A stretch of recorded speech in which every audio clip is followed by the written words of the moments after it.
Here we go, challenge number 11. Hello, everyone. Um, Hopefully, you were able to allow your spouse to relax. And I said, do your best not to make your house a place of stress, of added stress, because, a lot of times both spouses work. A lot of times, only one spouse works. It doesn't matter who's working and who's not working. But during the day, you take care of business, and when the day is over, when evening time comes, you want to relax. It doesn't matter whether you work inside the home or outside the home. When the day is over, you want to relax, and you should be allowed to do that. Everyone should be allowed to do that. And a lot of times we have a tendency to want our spouses to come home and do more work after they've worked. And I'm not saying that that's wrong. What I'm saying is everyone needs a break. And a lot of times it's a much needed break. So just take into consideration um, what your spouse's daily routine looks like, because this may be a week of overtime. This may be a difficult week at work where there's a project due, or at school. This may be, a week of writing reports. This may be a week of final exams or midterms, or you just take into account what your spouse has going on during the day before you put anything extra on their plate at night. So that's all I'm saying, you guys. Just take them into consideration before you go adding things to their to-do list, because, like I said in the blog, that to-do list isn't going anywhere. So there's really no reason that it has to be done today. So take a break when necessary, and allow your spouse to take a break when necessary. All right, you guys. Challenge number 11. Oh, okay, this is a good one. Um, Several years ago, we went to Weekend to Remember. Now, I could totally just read this to you guys, but I remember it like it was yesterday. So I'm just gonna tell you off the top of my head. So my husband and I went to Weekend to Remember several years ago, and we broke up into small groups. The couples did. The couples broke up into small groups, and I remember there was this older couple there. I guess they had to have been maybe late 40s, early 50s, and so they were talking, and they were telling us how they were here as a last resort to save their marriage, and we were like, whoa, because this was back when we were just starting out in our marriage, basically. And so to hear this older couple who have been married for, 20 plus years talk about how they were on the brink of divorce, it was crazy. It was sad, but it was enlightening at the same time. And so basically what they said was, they had kids, and they raised their kids. They spent their their marriage, the bulk of their marriage, raising kids. And now that their kids were grown and out of the house, they realized that they don't know each other anymore. And I don't know if you just hear the sadness in my voice as I talk about this, but they realized that they no longer knew each other, and they weren't really connected. The only thing that was really keeping them together was the kids.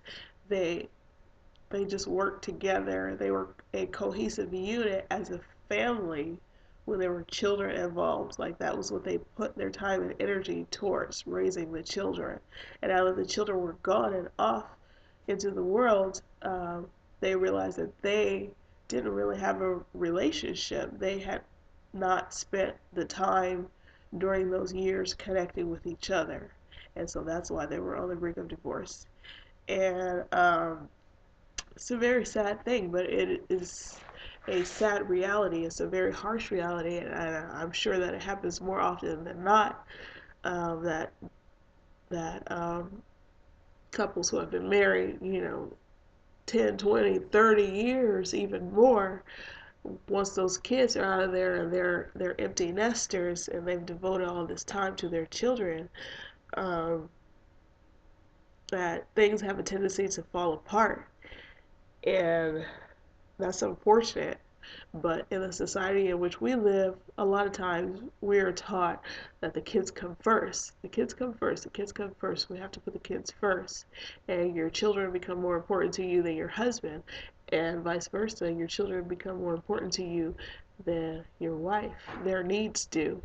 Their wants, their desires, their activities, their extracurricular stuff, their school stuff. It just has a tendency to take precedence over your spouse. And oh, I hear little feet waking up. Hey, baby, good morning. Excuse me. Go sit on the potty, okay?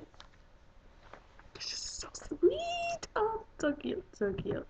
Okay, anyway, sorry you guys. I'm running long, but that story I just wanted you guys to really grasp what I was saying as far as this older couple. And that's something that I can do over video that I can't really do in writing as well. So, anyway, today's challenge is to put your spouse first. They need to be at the top of your list of priorities. Your kids don't come before your spouse, and I know that's hard. That's hard for a lot of people to realize and accept as being the truth, but it is the truth. Your kids don't come before your spouse. Like, do not buy that lie that society and the media is trying to shove down our throats every day. It's not true. Your kids do not come before your spouse. Children grow up, they move on, they meet people, they get married, they have families of their own. And when that happens, who are you left with? You're left with your spouse. That is the relationship that you need to be putting the most time and effort into. Sit on the potty.